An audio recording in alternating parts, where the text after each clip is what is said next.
This is Changemakers with Katie Goar, finding the right solutions for the affordable housing community.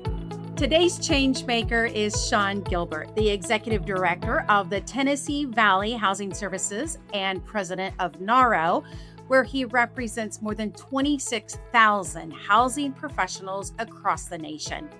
With decades of experience leading housing authorities across Kentucky and Tennessee, Sean has built a career with expertise in affordable housing and really helping communities thrive.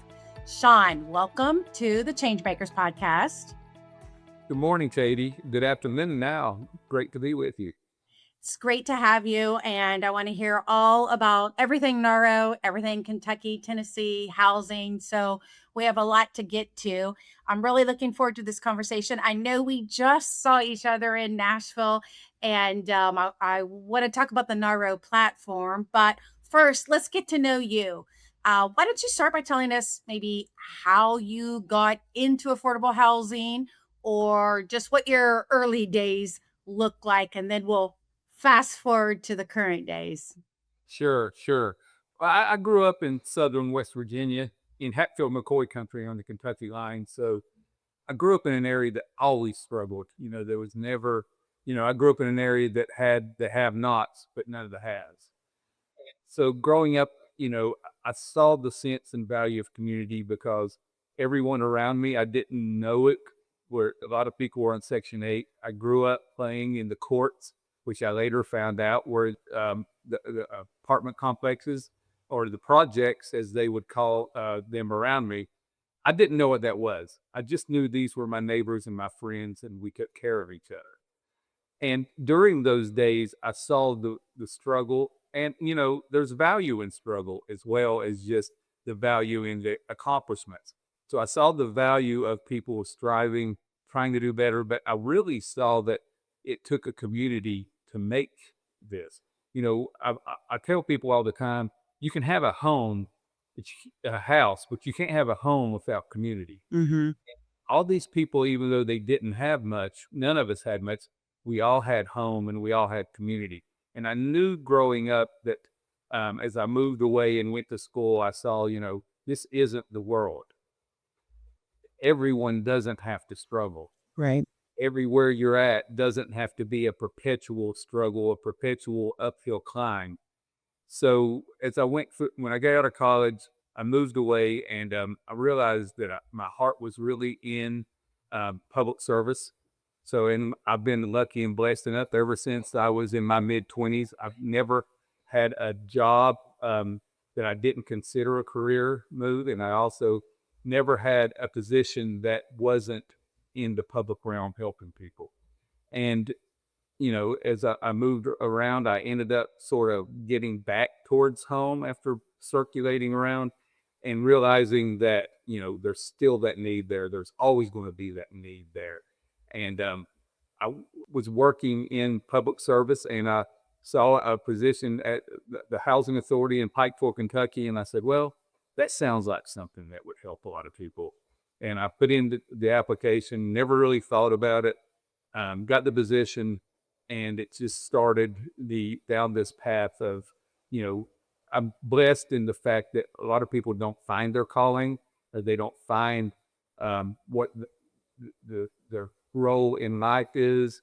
And I really, truly feel that, people say they fall into these positions, but I really, truly believe you're placed in the opportunity to see what that is. I think I was placed in that situation, and I saw, there's nothing better than to give somebody that doesn't have anything a set of keys, and to see their face, and to see the kids go in and say, wow, this is mine. And things that we take for granted. So that's sort of my past as far as getting into housing and how it happened. And, it's just been a blessing from day one. Several of us who have had what I would say is a bumpy first start, or some housing instability, some reroutes in life. I describe mine. I think that faith, education, and a very stubborn single mom helped me get through that phase of life. Is there a similar 3 things that you could say that took you from where you were to where you are? Well, I think you hit that pretty well. You got to have a strong family, and I was really blessed to have a family that supported me. But I was also blessed to see the unfortunate situations when people didn't have that. And I hate the word blessed, but you got to take it and turn it into something positive. Most of the people I grew up with are either dead or they're in jail with drugs, or they're successful, and a lot of that comes just from you know, the fact that they had strong family environments. And the second thing is community. I used sports growing up to stay involved Okay. and keep myself out of trouble. So many of my friends that didn't have those avenues ended up doing things that they paid for later. And education, my parents, I'm one of the first on my mother's side, I think, to graduate from college. So, and I was able to utilize that to get away because, if you stay on the same page, your whole life's a book, and you can stay on that same page over and over again in the same location. And getting away really showed me that, you live there the whole time. You think that's the way the whole world is. And getting away really showed me that, there's so many opportunities out there. There's so many things that to see and to learn and to do. And, you know, and that really set the stage for my going back and really hopefully making a difference and pushing the ball forward. Well, let's talk about that. You definitely are making a difference in the Tennessee Valley here. So, what are you guys doing there? What's your role? How many people are you serving? Why don't you tell us about your current position? Sure, sure. I've been blessed. I've been in Eastern Kentucky with smaller communities, and then I was in Knoxville at KCDC for quite a few years, and now I'm here. So I've had the rural and I've had the urban, and now I'm sort of the suburban community, and variety of sizes of agencies. And this is really nice because it's sort of that sweet spot in between. We have 11, 1,200 units that we either administer through a public housing or RAD program or Section 8. And so you can make an impact and you can see it more, much like it when I was in Kentucky. So I came here and we were sort of a static agency. We did our public housing, we did our Section 8. Um, and we didn't really go outside of our lane. Well, I've never really done well at drawing within the lines. So we have to, start saying, well, how can we make, we operate a bid shop, but how do we expand that Hmm. opportunity to make sure that our people have hope and opportunity, that if you want to live here, we're here for you. We're going to take care of you. We're going to give you and your kids the opportunities that we can. But how can we expand that? So we're actively in the process of converting our entire portfolio through the RAD program Okay. to the Section 8 format. Within the next 4 or 5 weeks, we'll close on a deal to a $20 million FHA 221D4 loan to take the properties around my office, about 416 units, to put that major emphasis into remodeling these units. These units were built in 1952, some of them. So we're sitting here at 75 years old. HUD has not, shown the willpower. Congress has not shown the willpower and the determination to make sure that we're meeting all of our capital needs. So now housing authorities have to be resourceful and start, whether you're in an urban area, a large agency, or a small agency, to look for a way to remodel and make these units into something that people will be proud to live in. And I'm reticent to use the word units because I want them to be homes. But the way you do that is we've also focused on our resident services side of it to make sure that we have the services for our residents to have their kids having educational opportunities. They have access to computers, to have access to clothing. We looked, Dolly Parton's Imagination Libraries operated out of our resource center. So all of these things to make sure that our residents aren't just provided housing, they're provided home. And we're also starting for the first time ever to get in.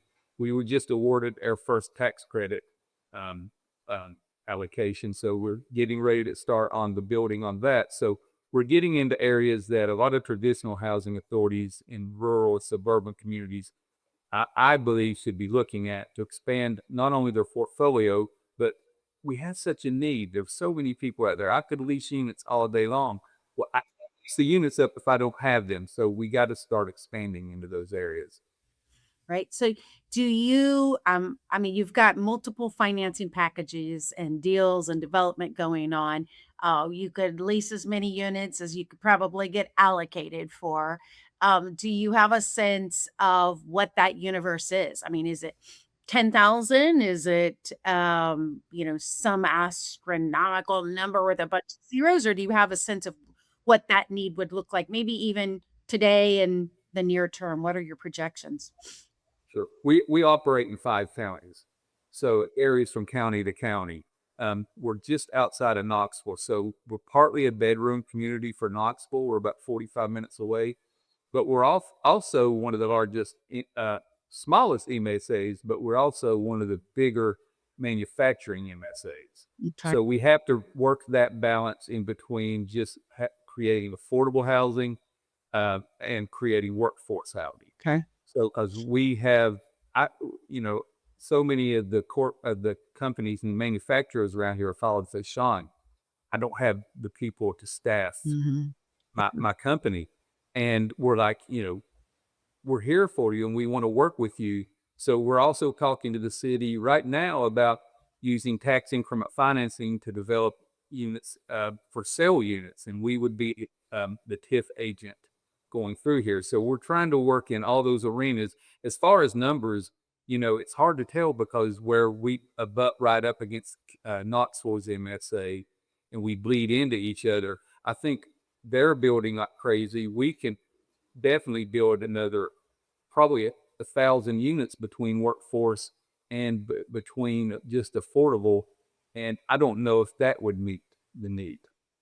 I've heard the same thing from several other podcast guests. I'm thinking of Greta Harris in North Carolina.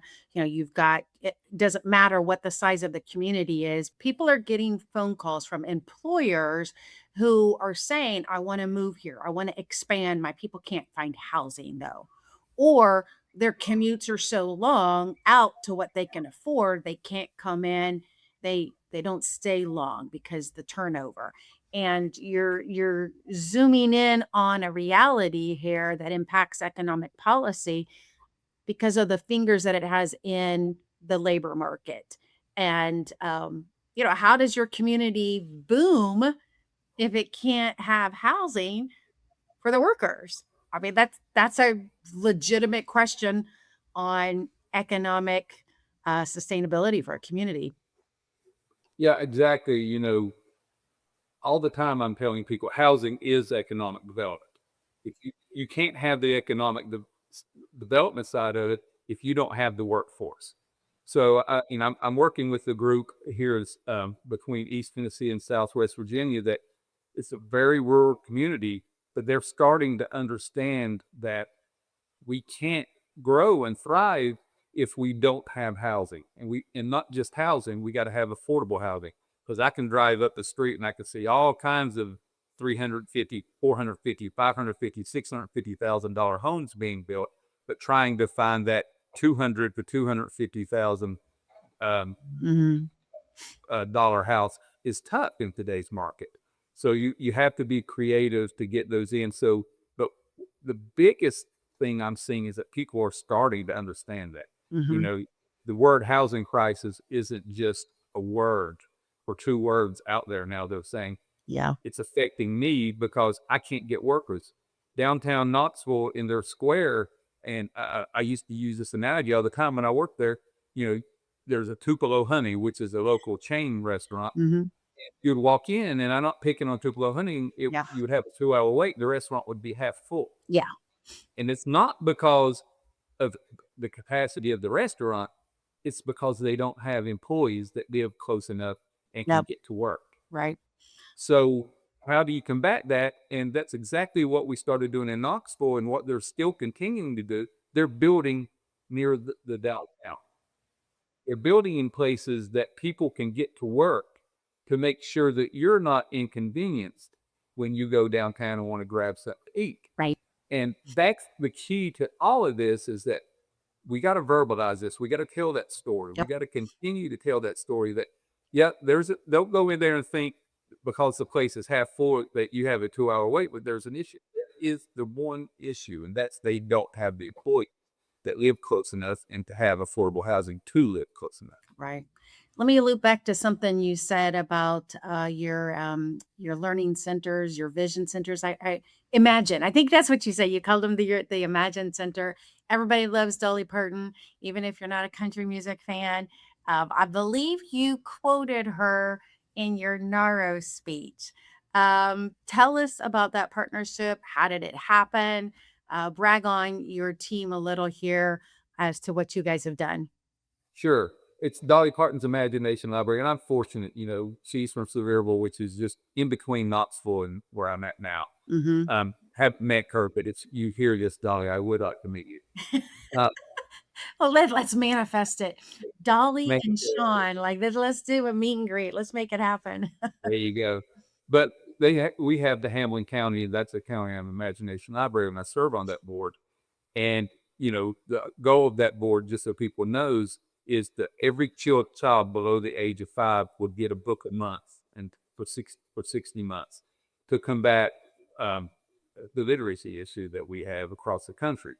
So there was a situation to where they didn't have a home. They were losing their home. Mm-hmm. And we had space. And I'm like, this is just kismet. We need you here in our community.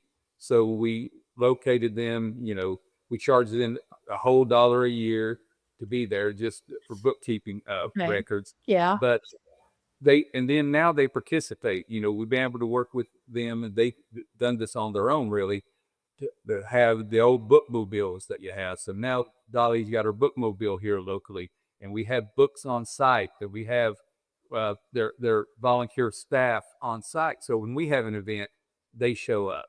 We just had her back to school bash last week. I was the first one I've missed because I was in Nashville with you. And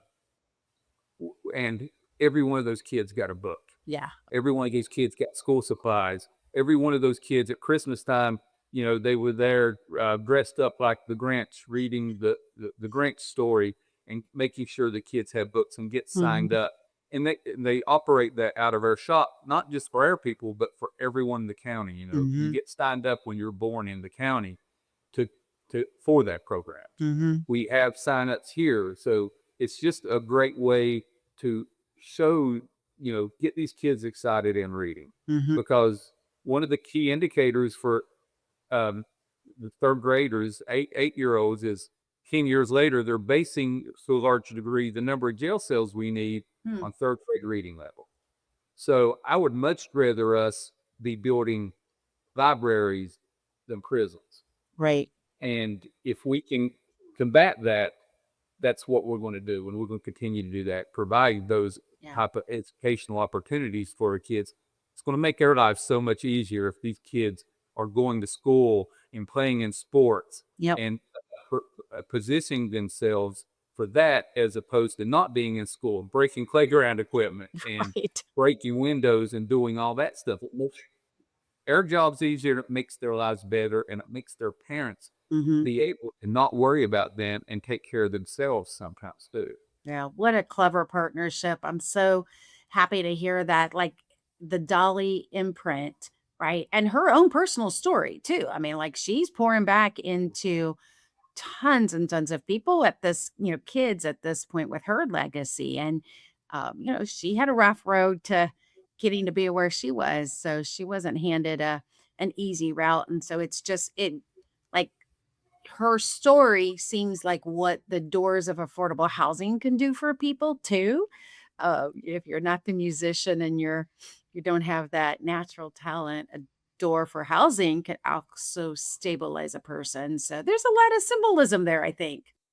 There is, and of course, with the storytelling in music and songwriting as storytelling, Yeah. she's so great at verbalizing that. You hear her music and hear things like when she sings about her coat growing up, and it was made by her mom, and it was all packed together. Yeah. And, you grew up in this area, or you grew up in Appalachia like I did, you can identify with that, because I remember I had patches on my legs when I would go to Yeah. school. And, of course, you'd have somebody make fun of you over or Right. whatnot, and Right. that was just part of life. But, I was blessed in the fact that most of the kids had patches on their hands. So I was probably not the oddball with that. Well, I remember the stigma of having to be the one in school who bought the clothes from the Goodwill. And man, I used to be furious about that. And now here my kids go to Goodwill for fun. And I'm like, what is there's like these weird things in life that give us stigmas. And then later you're like, really? Was that a stigma? Was that just the my own fragile nature at that moment? Or was I absorbing things that necessarily, kids are mean and you were absorbing what they told you? So like that's a whole backstory, isn't it? It is, but it also gives you hope that these Yeah, kids see value that maybe we didn't see. true. And, so they had this different way of thinking. And oftentimes, I think it's a better way of thinking because, what can we repurpose? What can Yeah. we do to take some of the strain off the system? Yep. Well, right. The sustainability of a Goodwill is a whole nother moment. Let's talk about storytelling because I've heard you several times speak on the national stage to thousands of people, and you really, really are refining the storytelling authenticity of affordable housing. And I've seen it more on the NAHRO platform, but tell us about how that's starting to be some of your marching orders for many of us in housing. Tell us how a little bit more about that. Well, this really started for me about 30 years ago. I was doing a large scale redevelopment in Pikeville, Kentucky. And I had this one particular business that was just dead set against it. Didn't want those people more in the neighborhood Right. and all this. And, I'm sitting there and I'm like, how do we combat this? How do we do this? So I went and he ran a small grocery store, and I went and said, listen, can I get a meeting with you? He said, yeah. And he had a little deli in there. And I intentionally did this and set the meeting up for the 3rd of the month. So because I knew exactly he was, my office was in an elderly high rise, 200 units, and I knew his clientele better than he did. Ooh. So I said, let's have this meeting at 3rd. I'll buy you lunch at your shop, which made no sense, but I bought him lunch at his shop. And as people were coming in that day, it was the 3rd of the month. If you remember back in those days, the 3rd of the month was a very busy time. Oh yeah. Yeah. Oh yeah. So Offices, there's just people everywhere, the first of the month. It was chaos. chaos. So I'm sitting there in where I intentionally sit near his front door. So as he come in, I say, hey, Mrs. Smith, how are you? So we're sitting there for about an hour. And in that hour, I counted 17 people that came in that I spoke to. He said, everybody. I said, these are the people you're against. You're against your own customers. Wow. And I said, there's 17 people that came in here at shop here. If we're not here, if you lose 17 customers per hour, Yeah. per day, what's that going to do to you? And he said, I never really thought of it that way. I thought of it as people that were going out here and stealing and taking and doing. I said, no, these are the people that are coming into you to buy from you.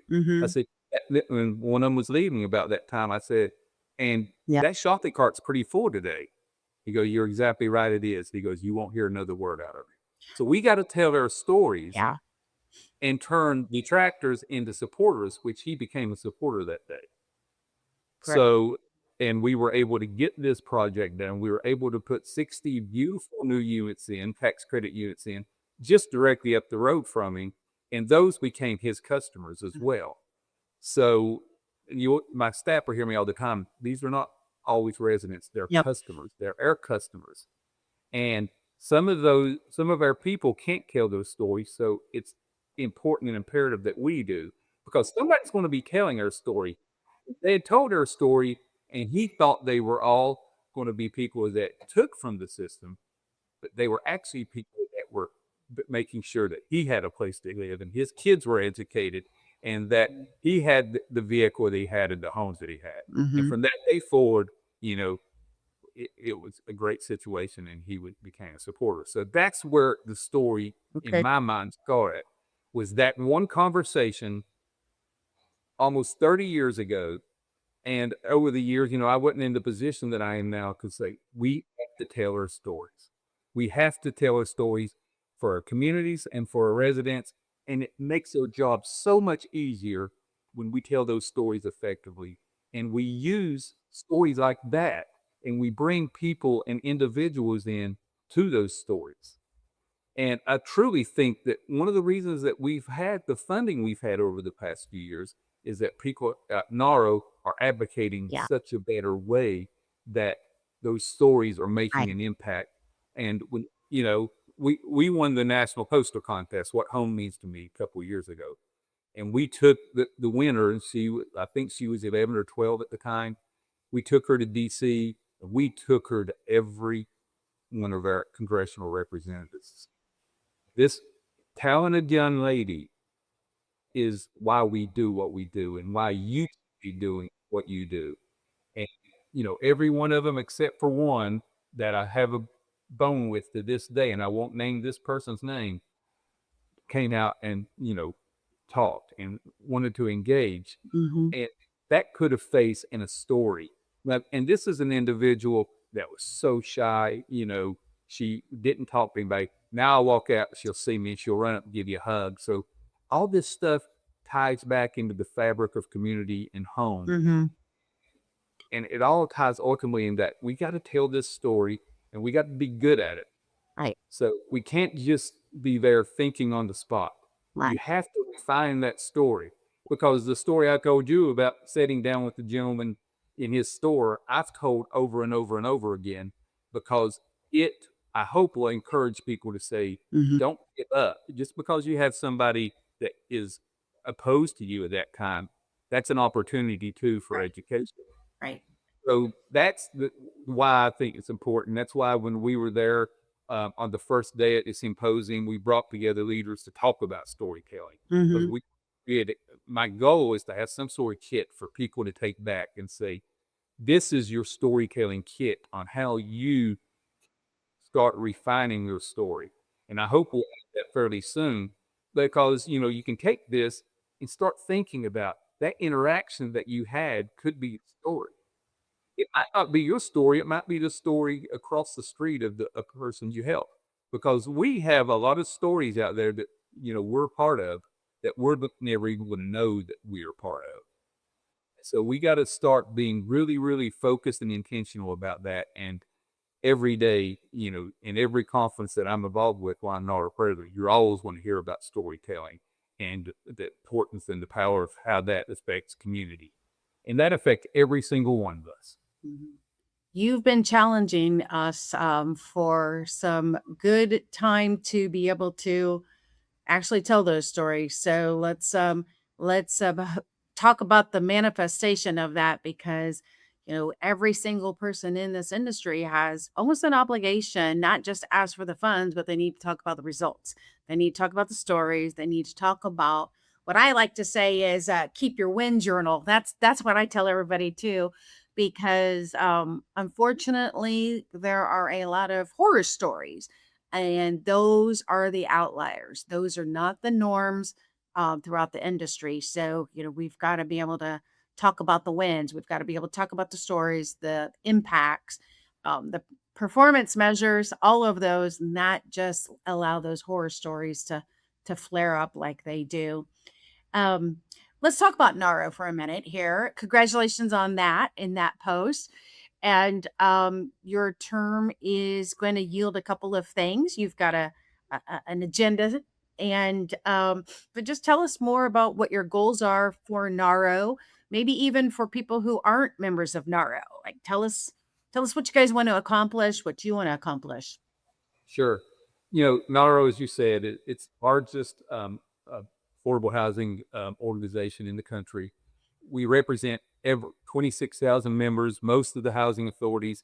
So we think it's important that we're crafting this story, and that's really my main focus here is storytelling, and to make sure that we're utilizing those stories and to make sure we're making the impact nationwide. Because you're exactly right. You see the horror story, you see that one that looks bad on the news, but you don't see the stories of when this young child, who's a third generation public housing child, gets a scholarship because of the hard work they've done. And behind them, you have the housing authority that's provided a safe and affordable place for them to live and to study and to do all that stuff. And all the support system of that kid that's gone out made a difference. And now they're coming back and showing that. So we're going to, we just, NAHRO does a lot of scholarships. And we just put out a document, and I wish I had it sitting here and I would hold it up, but focusing on those scholars. So we're going to have to do a better job, and I think we're doing a good job, but always room for improvement, of highlighting, bringing those people back that have gone on. Well, I was just in Oklahoma a month or so ago at Southwest NAHRO, and they had a scholarship winner now that was working at Oklahoma State. And I can't remember the millions of dollars she was bringing back into the educational system. I think it was something like $40 million that this woman that started off as a child and gone through the system, and now she's making this great impact. So can you imagine that millions and millions of dollars she's bringing back to Oklahoma State University because of the small investment we made back here in the scholarship or in public housing or whatever? Those are stories that are not getting told, that need to be told over and over and over again, as far as that goes. And the other thing, we're coming out of COVID. Everybody has been, for 2 years ago, I remember going to my first conference, and I was like, how far do I have to stay away? And have this, and the whole world's changed. So we're really trying at NAHRO to improve the experience of being a NAHRO member. And I think we really did a good job at Nashville of doing that, of, finding locations that are great, but bringing in people for all spectrums. And I think when we look at those training opportunities, that's where we're really hitting it, because it was a diverse training that you could have in between the plenaries. Plenaries I thought were excellent as well, but how do we educate our people so that when they go home, they're not just taking home notes, they're taking home enthusiasm, and they're taking home ideas? And how do we encourage more, not just in the rooms, more networking sessions, so I can say, that works. Well, sometimes it's just important to hear the horror story and what didn't work, so you don't go down that path. True. And those have been for my career, the most important rooms I've been in is, in the hospitality, or in the lounge, or in the reception. Yep. Find somebody, I say, I know you've done this. Because, when I was a younger houser, I was calling Greensboro and Knoxville and Charleston, South Carolina, all these places, then learning from them. Yeah. And actually, that Knoxville, they got tired of me calling them all the time. They hired me. So making these contacts is important, because plagiarism in a lot of ways is a great thing. I don't want to go and do something that I'm like, I just wasted $100,000 for nothing. Mm-hmm. Those are precious public dollars that we have to safeguard. And if I can pick up the phone and call Katie, or I can call someone else, I'm going to do it. And on the flip side, I think it's incumbent of us as older housers to give back and to make sure that the next generation of housers are coming in and they have the knowledge, but we got to spark that enthusiasm and keep that lighting, because if it hadn't been sparked to me in some way, in somewhere along the way, who knows where I would have ended up. Yep. Off something that doesn't make me feel the way I do when I drive around my community and I say, there's people underneath those roofs having a better life because of what we do. Yep. So that's the thing about it, the storytelling and lighting the spark and making sure that the next generation of housers are making sure that the next generation of people that need housing are taken care of. Mm-hmm. We've been talking about the National Association of Housing and Redevelopment Officials. NAHRO is what we commonly call it. I've been posting an awful lot about NAHRO lately, trying to get as many people as I can and urging them to come to Denver in October. Give us a sneak peek of what's on the plan and what's on the agenda for Denver. Well, Denver should be great. First of all, it's a great city. In October, we're not going to guarantee the weather, but it should be good. But we already have a jam-packed. You can go to NAHRO.org, check out the agenda. It's already out there. It's a fantastic agenda. We're going to have some great keynote speakers. One of them is an individual, but I can't remember her name. One of my great weaknesses is names. But she was on America's Got Talent, I think, and she lost her hearing at a young age when she was a teenager, I think. And now she has refound a love for, she didn't lose her love for singing, but she uses the other senses around her, like vibration and things, to sing. So we're going to bring her in to tell the story of, we all have challenges, but we have a woman who does not have her hearing anymore that is a beautiful singer and telling a story of overcoming obstacles. So we're bringing in people like that. But we just had Raj Chetty, who Mark likes to call her, Mark Thiele, the CEO of NAHRO, the Beyonce of that. So, we're always trying to make sure that we're bringing in things that with great data, great part of the story, but part of the story are these individuals that have overcome obstacles. So we're going to have her there, and we're going to have hopefully 2,000 housers. We've had 2 sellouts in a row. We need a third sellout.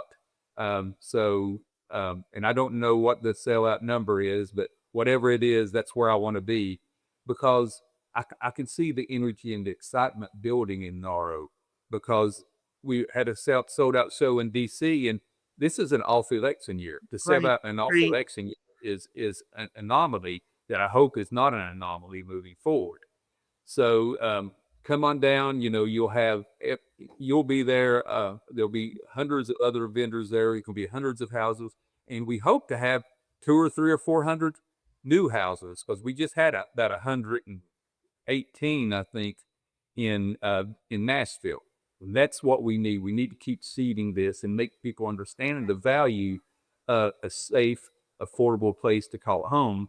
Because if they have that, that drives everything. That means that employers have the employees they need. Mm-hmm. That means that grocers have the customers they need. That means the restaurants have the customers and the work staff they need. And so we got to realize this is all a self-fulfilling prophecy, and we got to be a positive member of that.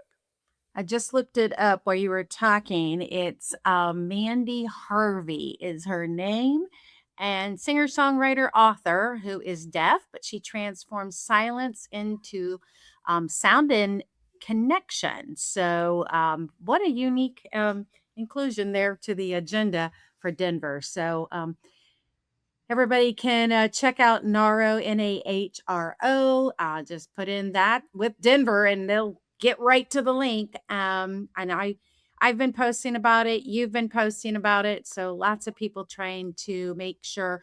I mean, it really is more than just attending a conference. Like I've even been talking about like the hallway wins, not just the panels, not just the slides, but how you mentioned you pick up the phone and call somebody and it's like, I'm getting a no on this from my local office. I need to know how you made it a yes. And just the value of that alone is phenomenal. So again, my plug, it's more than just a conference, isn't it? It's much more than a conference. And you're exactly right. The hallways are the best place to be. Yep. I mean, you walk through there and you see, oh, I need to talk to him. Yep. And, you grab your notebook and that person may be involved in a conversation now. I'll write it down. And next time I see you, I'm not going to forget. Yep. I'm going to pull you to the side, because there's so many unique housing agencies. We toured MBHA, the National Housing Authority. while we were there. I'm not sure if you got to do the tour, but it was fantastic. They built the football stadium. Yeah. They owned the Swiss Library. They built the convention center.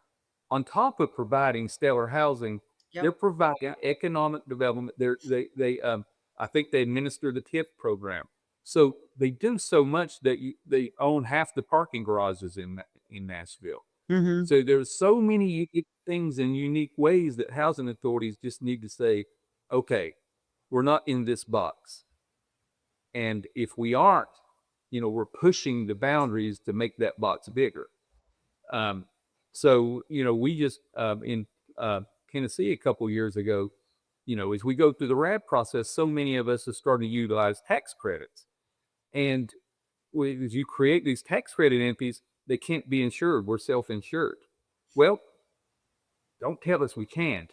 Let's just change the law. So we changed the law so that now we can insure our entities that administer tax credit programs into it. So there's a 25 or 30% savings right there. So we got to always be thinking outside the box, pushing those boundaries, legally pushing those boundaries to make sure that we're providing the best possible resources to our communities. And the way we do that is by saving money sometimes. Mm-hmm.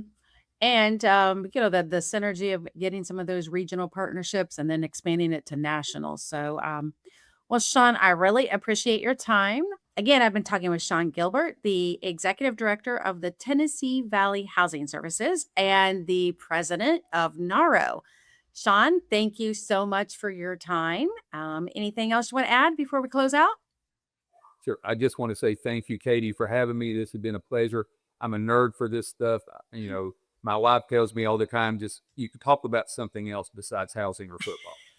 And, I don't know if that's possible or not, but, the whole thing here is, we need to ignite the system and ignite people to realize that this industry can give you a great life, but it can really make you feel better about yourself and your community, because there's nothing that makes me feel better to know that there's people out there that are living a better life because of what we do. Yeah. So if you're looking for an industry to live in, and I know sometimes I'm a cheerleader for the industry, but I think, truly for me, I couldn't have picked a better choice as far as moving forward and making an impact and making sure that every American has a place to call home. Absolutely agree. So it's proud to work alongside you, Sean. And with that, you can find Sean on LinkedIn. You can find him on NAHRO. So thank you so much for your time, Sean. Thank you, Katie. I hope you have a great day. Thanks for listening to Changemakers with Katie Goar. To find out more about Katie, go to quadel.com. That's QUADEL.com. This has been a production of Forbes Books Radio.